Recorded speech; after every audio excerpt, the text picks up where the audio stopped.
As if the cover doesn't lure us into the book enough, you're going to make sure that we have no choice but to buy the book. Yes. And to read it for ourselves. Yes, I'm excited to give this little teaser. So, this is chapter 1, and it is called The Morning After. The panic shock of sensing she isn't alone jolts Bee from her sleep. Her heart flutters as she sits upright in the bed, clutching the quilt to her chest, and looks around the sparsely furnished room. After a third cursory look around, a smile washes over Bee's frightened face in relief that she is indeed alone and safe. The adrenaline from her reaction gradually subsides in her veins, easing the trauma of days gone by. The door to the bedroom stands closed, just as she had left it the night before. Bee pushes the patchwork quilt off her body. Sunlight filters through the hand-woven curtains adorning the bedroom windows, casting delicate patterns onto the floor. The warmth from the sun radiates into her feet as she walks over to the wooden chair in the corner of the room by the windows. A hastily discarded pair of pants rests on the seat back. Slipping in one leg at a time, she pulls the pants up over her waist and tucks the length of the off-white cotton button-up shirt she had slept in into the waistband.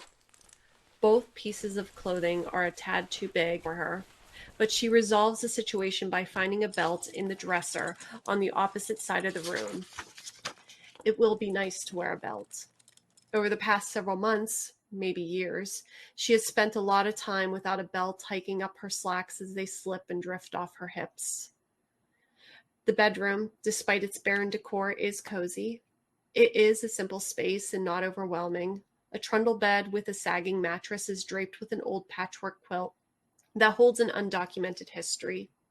A lone chair holds the clothes Bee had worn the day before. A dresser stands against the wall near the open door opposite the two windows that overlook the vast prairie. 3 of the 4 dresser drawers house clothing for a man. The top drawer is where she found the belt and other trinkets. When she first opened the drawer and she saw a variety of items, jewelry, hairpins, change purses, and other feminine mementos, Bee averted her gaze, and in doing so, noticed the belt coiled in the right side of the drawer. She hastily grabbed the leather strap and slammed the drawer shut, leaving the other contents to address later. Once dressed, Bee opens the bedroom door and savors stepping over the threshold to the landing at the top of the stairs. She avoids looking down the section of the loft blocked off by a white linen sheet and enjoys the sensation of her eyes crinkling as a smile stretches across her face with each step down the stairs. With a quick comb of her fingers through her wildly curly brown hair to make herself more presentable, Bee reaches the first floor. She steps forward to the front door and opens it. A warm breeze wraps around her as she steps out onto the porch. Gazing across the prairie, a beautiful day unfolds panoramically before her, surrounded by an expansive sea of grass and the remnants of a fading mining town just beyond the grassy swells. The Rockies reach towards the heavens, shrouded in a haze as they frame Yellow Creek City. The smell of earth and grass fill her nostrils as she inhales and exhales a breath of fresh, free air. She shakes herself and exhales breath with a whoosh. It's time to start this new day. As Bee re-enters the house, she moves towards the small room on her right named the library, because of the packed bookshelves lining the wall, and she sees Emily sitting in the rocking chair in the far corner. The rocking chair dips forward and back ever so slightly as the breeze flows in through the open window beside the chair. Bee wants to believe it is Emily who moves the chair, but she knows her friend no longer has the strength to do so on her own. Bee's smile fades as she kneels by Emily's side, her back turned to the hallway that runs alongside the stairs leading to the office, an addition at the back of the house. "Shall we have our tea outside this morning?" Bee asks, smoothing the apron covering Emily's torso and thighs, hoping her friend wasn't cold in this chair overnight. The only other blanket in the house is in the closet at the back of the office, but Bee isn't ready to go in there to retrieve it. Bee selfishly kept the only available blanket for herself upstairs on the bed. Emily didn't argue. Besides, it turned out to be a warm night. Bee adjusts the knots in the old dish towel she had brought in from the kitchen last night and strung it up between the front two legs of Emily's rocking chair. After confirming that knots hold firm, Bee gently lifts Emily's right foot and maneuvers it into the dish towel hammock. She carefully does the same with Emily's left foot.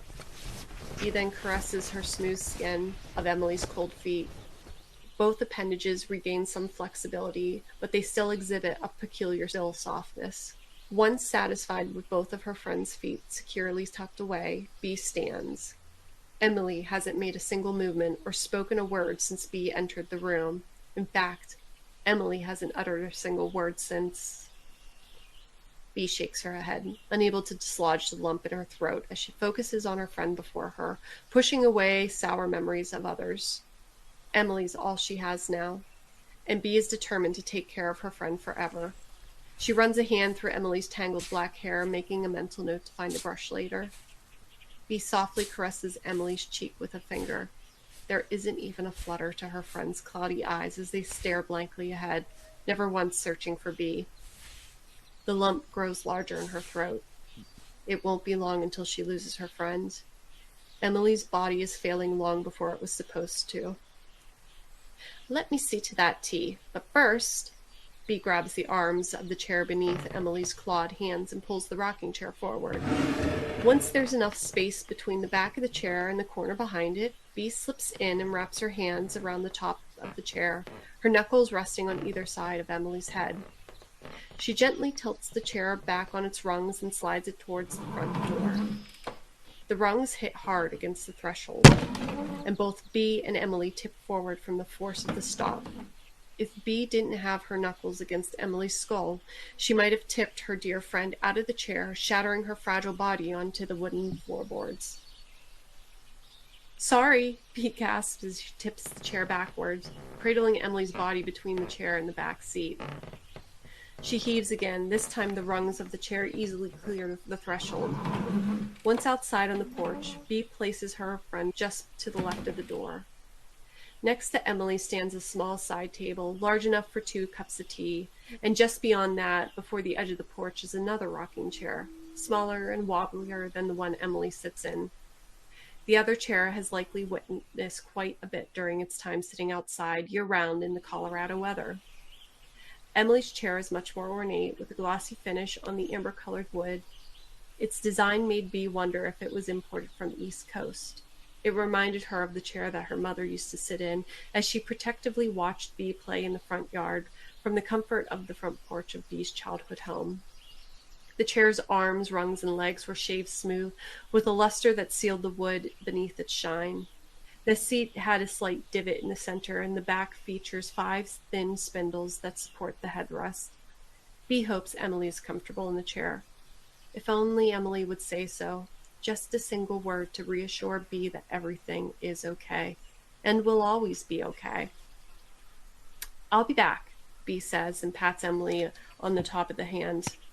Her skin is drying out, and Bee needs to think of a way of how to address that, as she wants to make Emily as happy as possible. Walking into the house, Bee can't dislodge the lump welling in her throat. It feels like a bird rattling in a cage, yearning to escape. Bee refuses to cry. She won't let the tears flow. There's been enough sorrow already. Now she and Emily are free, and there's no reason for sadness.